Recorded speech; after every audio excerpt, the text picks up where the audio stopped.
On this video, I will show you how you can use a transporter from the material handling library in order to handle multiple objects at the same time. In a way, you're seizing a transporter with multiple objects. Let's get started.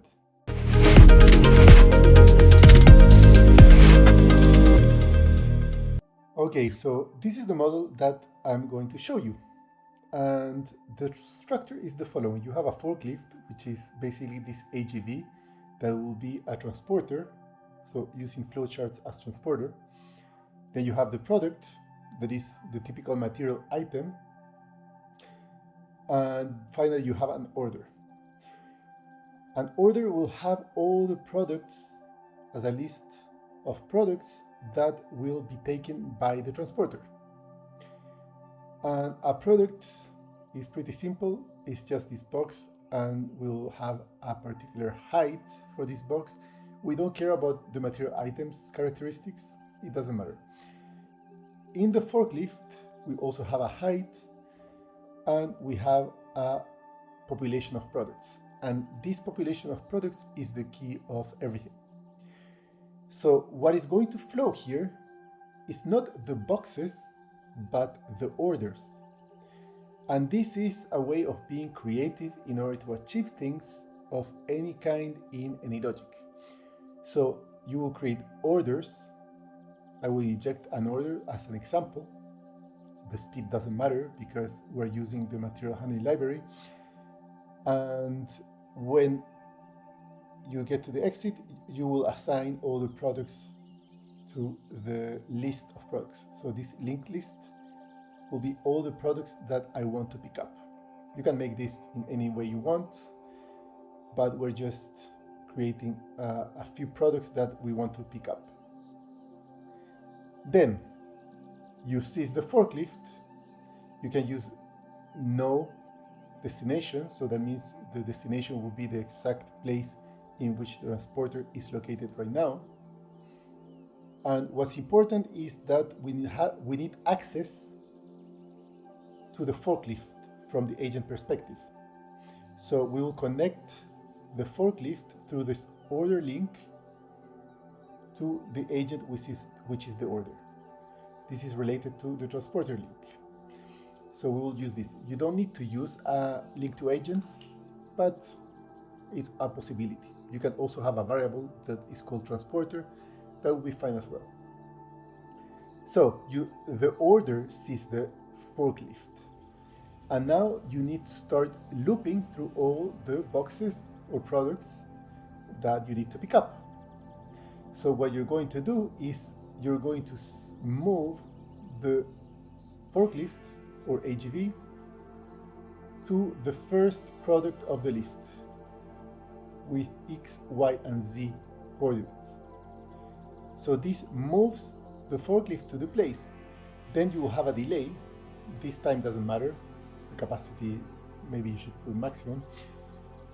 And when it gets to the exit, on at exit, just before it leaves the delay block, you will get the first product of the order. So you will remove it as, imagine you consume it. So you save this product. And what you're going to do is you will use the connected agent and you will run this function, which is pick the product. And it takes the product that was removed from the list.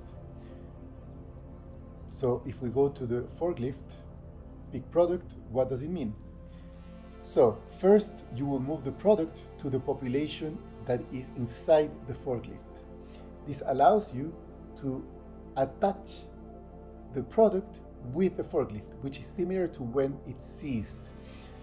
And you will set up the new location, which is 00xy, and it will use the height of the AGV and the height of the box in order to understand what is the position of this box over the top.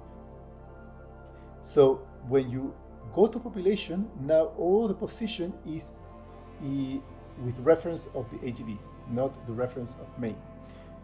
And this is important. So that's it.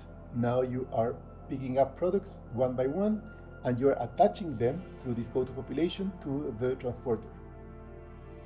And that's it.